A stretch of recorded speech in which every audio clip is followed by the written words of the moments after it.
Thank you for being here again today. Yes, yes, yes. And bless you now. Put my eyes on. I can see now. Okay. Uh, you ever been in a place where nothing's working? I mean, it's like you tried your best. You said you tried your best.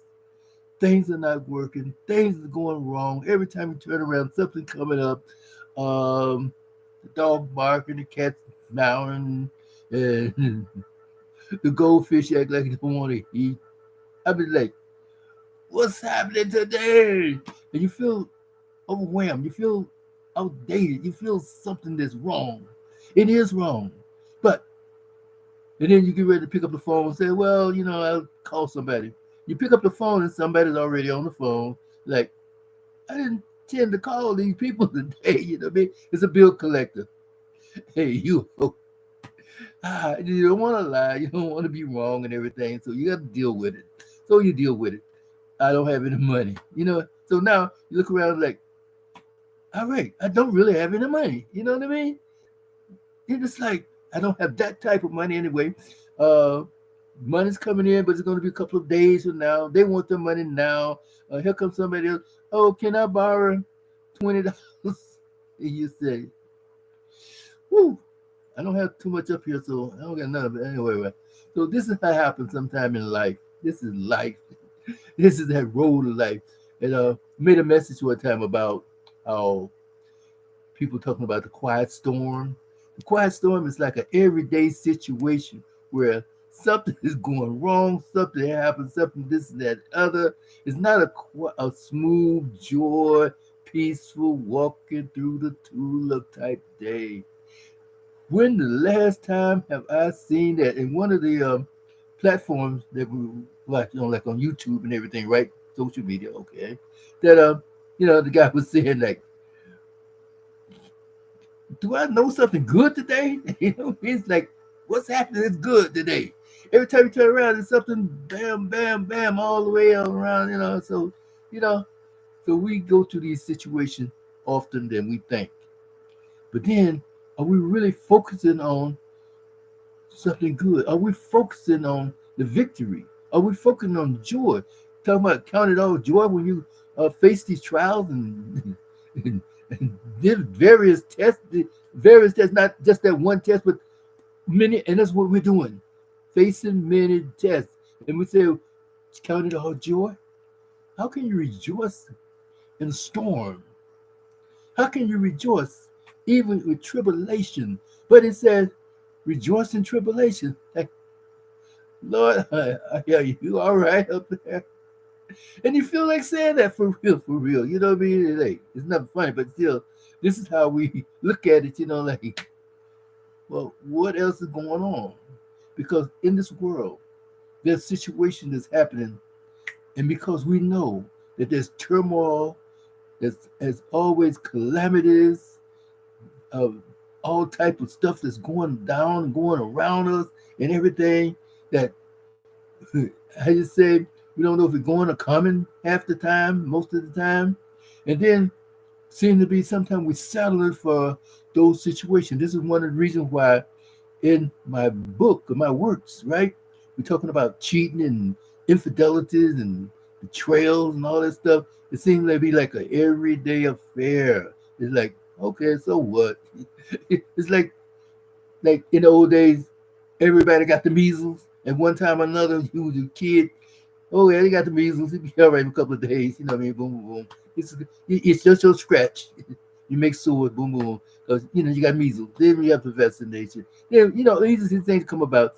What type of medication are we gonna have that says that today or tomorrow, the rest of the day, the rest of the night, that it's going to be so peaceful, so tranquil, so I mean, it's mind blowing that the peace and the solitude is going to be there to give us complete rest and relaxation. When was the last time that we can say that total rest? Total rest. And we look at the people and go into the funeral, total rest, but they're not resting. Who knows where? Because the soul is gone somewhere. You know what I mean? Just the body. So, but we have to learn today, right here and now, to get out of that situation of depression, anxiety, and all of the confusion and animosity and all of the anger and the fear and the chaos and violence and stuff that's going around. Like, put a mind in a certain place where we can have that relaxation. We can have that peace.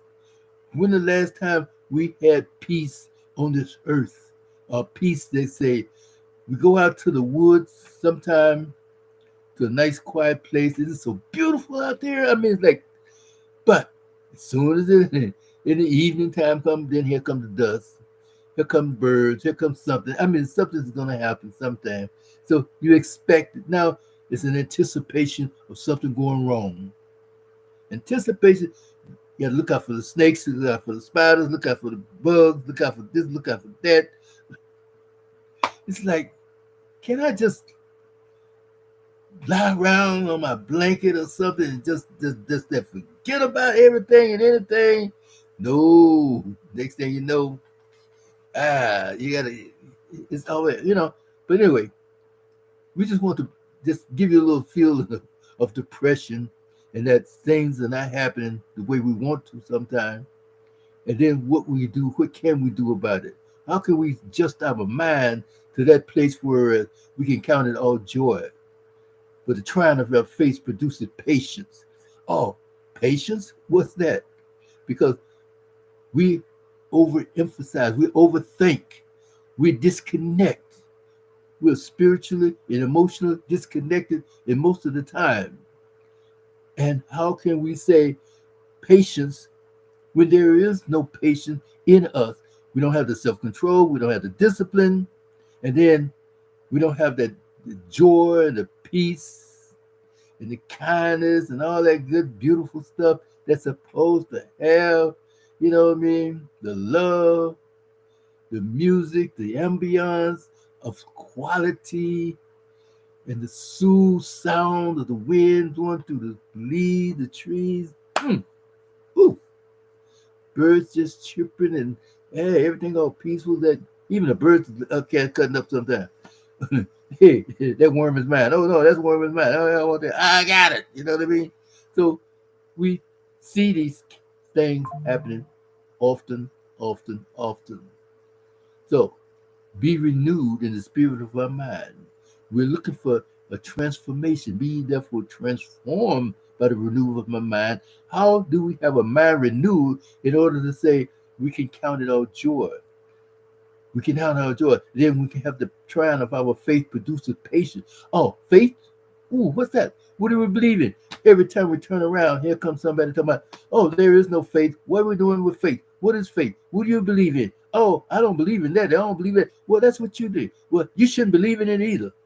Because this is not for real. That's not for real. That was some stuff that happened a long time ago, and that's no character behind this stuff. And why are you doing this? Why are you doing that? Because this religious stuff and this principles of confusion and all these different services and articles going around. Even the Bible ain't true. Even this and that, and putting your mind in a place where if you listen to it, you're gonna get confused. And this is what's happening day by day by day, each and every day. The animosity, the oh, the fear, the ungratefulness, the fear, the arrogancy, the fear, the violence, the fear of losing, the fear of calamities is coming about and coming upon us. We face these things too much and too often. What can we do about it? By preparing ourselves, proving, practicing, and then sitting back and just relaxing. Learn to relax. Learn to relax. There was some time when we used to, in certain the most social media, was teaching people how to breathe. So that's what we do. Teach you how to breathe. Teach you how to inhale, exhale. hold that breath, and then teach us about self hypnosis. Oh, don't be hypnotizing me. You've been hypnotized every day. You are hypnotized when you do things automatically. Sometimes, most of the time, you are being hypnotized. Every time you get up in the car and you put the car on the road, sometimes you're about 2 blocks away before you realize you're 2 blocks away because you have been gone on this self um, hypnosis almost. You know what I mean? You've been practicing these things automatically, automatically. And this is what hypnosis is mostly all about. Continuous resurfacing, replenishing, going over and over and over things, preparing and providing your mind, and then bringing to that stuff to your subconscious, and you believe in it, and then next thing you know, all those suggestions is kicking in, kicking in, kicking in. We can do things, we can go places, and forget about where we are or what we're supposed to be doing when we get there. Come on. How many times when I had my glasses on my face, and I'm like, where are my glasses? Where are my glasses? They right there. All right. So these are the things that happen. And then another thing we can do is to practice affirmations. I am, I will, I can, I must. I am safe.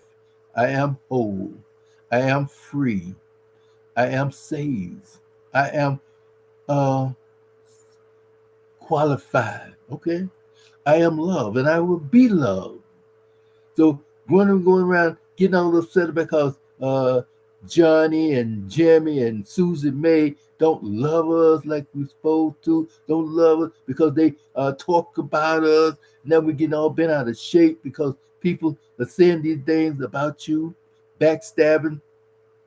And then we say, well, get used to it. Oh, don't tell me to get used to it because this is all we do. Every time we turn around, all you can do is tell about get used to it. No, okay, we said it in the wrong way. We got to use wisdom. We got to pick and choose how to approach. Okay, that's good. Good. Now, what we do? Use wisdom to answer our question. And the wisdom says, look, I know that you're hurting. I know that everything's bad, but try to understand that these things that are happening, don't let it enter into your spirit. Don't let it enter into your heart. You hear about these things, but don't entertain it. And this is what we do too many times when we are in a depressed situation, and depression can come and you don't even know you're depressed because now you know you kick back, you lay back, you sit down, and now you're in a sorrowful position, a position like things is like you just totally out of it. And next thing you know, the whole day is gone. The whole day is gone. And what have I accomplished today? Nothing. You just kept breathing. You probably went to the bathroom a couple of times, but that's it. All of the things that you need to do or was going to do or wanted to do, well, you needed rest. Okay, so you need rest. You need to be relaxed. But we didn't relax. We're not relaxing like we should.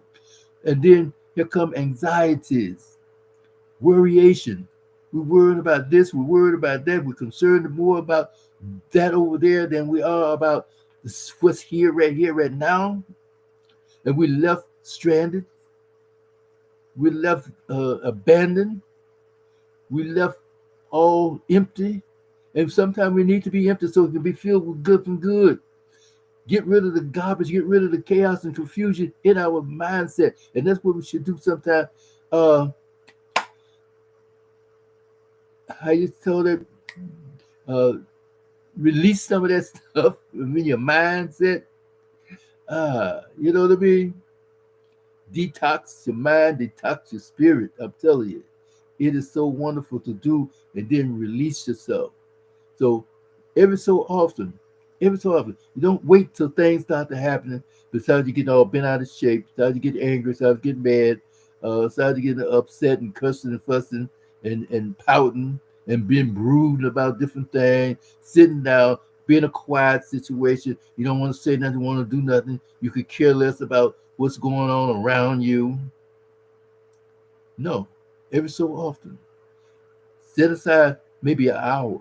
Set aside maybe 2 hours or either half a day or whatever it takes. You know what I mean? At least maybe once a week. At least once a week. Say, for instance, you don't work on the weekends. Maybe Saturday morning, early Saturday morning. Okay, I'm a free day. This is a free weekend. Rejoice. Yay.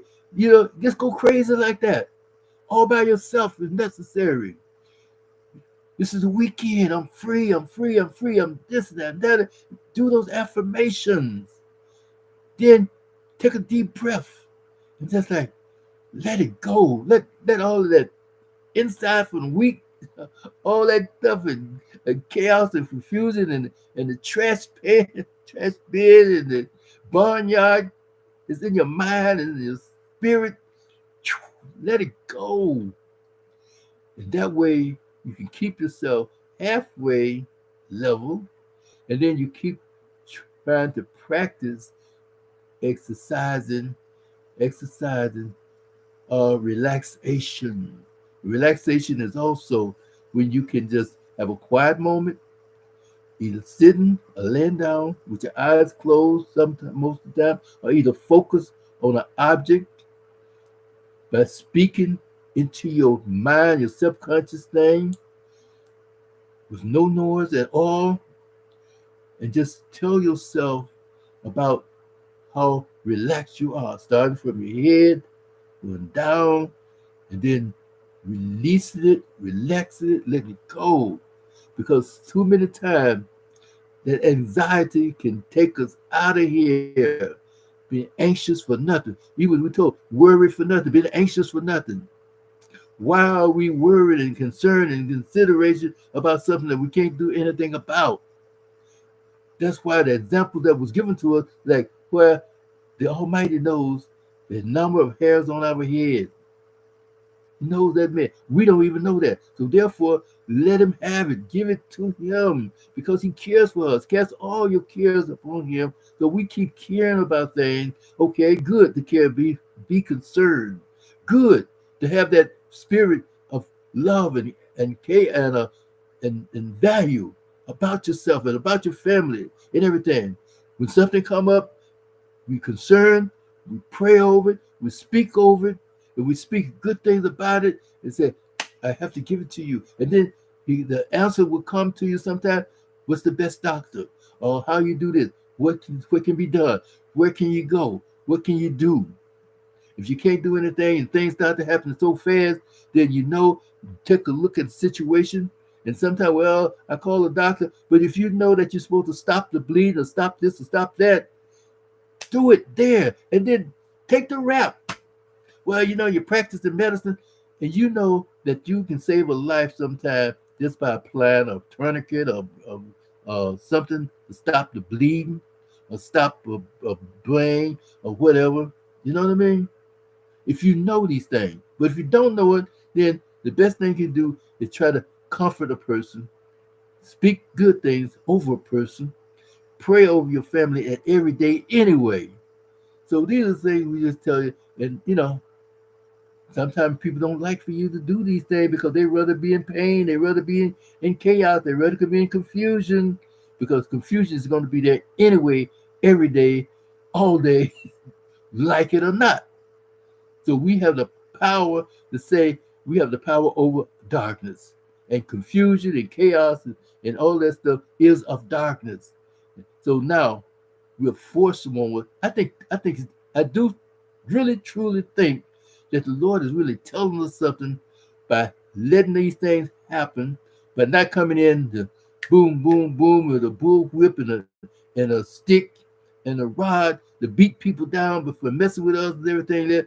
See what you're gonna do for yourself. Are you gonna let the strong man come into your house, ramage and ramsack your house, and then take everything you have and walk out the door and laugh about it? And you sitting there, oh Lord have mercy, why you let that happen? And you have the power to stop the strong man at the door even. And if you get into the house, you still have the power to turn him around and head back to the door and take authority over him. But no, what we do, we like to be confused. We like to be uh, going through those changes of fear, going through the changes of arrogancy and animosity and confusion about everything that's happening to us. Ah, having a panic attack because we're so overwhelmed with different things. Take a deep breath, relax yourself, and let it go. Practice letting things go. Detoxing your mind, detoxing your spirit, detoxing your body, learning to relax. Sometimes we say, well, I haven't seen you in a couple of days. Yeah, I know. Well, I've been uh, taking a little break. Oh, okay. Well, what you got to break about? Da, da, da, da, da. I need a break for you for one thing. But this is how we do. You know what I mean? And it's going to be all right. So we just want to bring this to you a little bit right here, right now, to let you know that when we talking about love and betrayal, sometimes those betrayal could be preventative. Sometimes that trust break could be preventative. Sometimes that infidelity or cheating could be prevented. Are we communicating? Are we having that situation to back, letting people know, letting others know how we feel about them and how we are in a charge of doing things for them to the fact that we are now in that place. We are now in that place to protect them, to lead and guide them. Yes, to help them through their problem, their change, their hard time. Be there to support them. Be there to make them in that place of not confusion, but fulfillment. We could do that if we just sometimes think about what we're doing and think about who we are and where we are and not let the depression overwhelm us. Yes, the job is messed up. Yes, the community is messed up. Yes, the whole damn country is messed up. But the point of it is, do we have to be messed up individually? And that's where it comes to be the grain of wheat that goes into a loaf of bread. That grain of wheat, which is you, me, and each one of us. Let's make the loaf of bread which be used by something that's good and valuable. How valuable are you? Are you going to be the diamond or are you going to be just a lump of coal? Because both of them are valuable. A lump of coal is valuable when that weather starts dropping down and you got a fire on and you got very little fire left in there. Put that lump of coal on that coal starts burning like, whew, wow, heats up the house even. Or either a diamond, which, hey, is always valuable. So, you know what I mean? So look at the value of what's valuable for you for now, the need for you for now. Look at your needs, look at your desires, look at your wants, and then determine the situation that can be beneficial for those wants and those needs and desires. Think about it in that term before we go off the deep end and then go off crying the blues. And then if you have to cry, go ahead on and cry. Don't be ashamed to shed that last tear. Don't be ashamed. And this is what I'm having. We hold things inside of that we could let go and let God let in and just let it go. Put it into the atmosphere. And then relax. Relax, relax. So we just want to bring it to you like again and say, so join us on YouTube, People in Love MD. Please subscribe. And you know what? Please, by all means, give a damn. Be concerned, but don't be overly concerned. But that's what uh, anxiety is all about. We are concerned and overwhelmed by the wrong things most of the time, things that we can't do anything about. But then things that we can do something about, we sit back, complain, and then judge, condemn, criticize, and then gossip. Wow. All of that. Okay? So with that in mind, wonderful people, thank you for this day. Thank you for the blessing of this day. And if you have to repeat something, if we do repeat something sometime, don't hold it against us. Because if you look around in this world, you see so much is happening. People are doing crazy stuff every day, whereas they needed to know some of the things that we talk about, and then need to know that you, as a friend, as a relative, as a leader, as somebody of maturity, with wisdom and knowledge and discernment, could speak something into their life to change their position so that they won't continue into that darkness, into the violence, into the evil stuff that they're doing today of domestic violence, violence period, and mayhem and situation is just taking us out to a loop. So with that in mind, wonderful people, take you, take you, take you, and then by all means, think about it. And then pick up the pick up our book, um, Love and Betrayal. Why do we cheat? Go to People in Love. People, the letter N L U V. Peopleinlove.com. Order the book. It's a download. About 50 pages, something like that. It's good, and it's about why we cheating, why we doing this, why we doing that, and some of the things that we've been talking about. Just about everything we've been talking about is in the book. I'm telling you, it's not just a empty piece of material. It's for real, for real, for real. And then sometimes we cheat mentally, emotionally, and also physically. Physically, it's what's in your mind that counts because God looks at the content of the heart, and the heart is in your mind. All right? So let's get the mess out of our mind. Stop having picnics in the barnyard. So if you have to go through the barnyard to get to the victory, so be it. But in the meantime, watch where you're going. Pay attention to your surroundings at all time. All right? Blessed, blessed, blessed, and peace be unto you with kindness, goodness, and grace of the good Almighty God. Yes. Bless you, my people. Thank you. Love you so much. Bye now.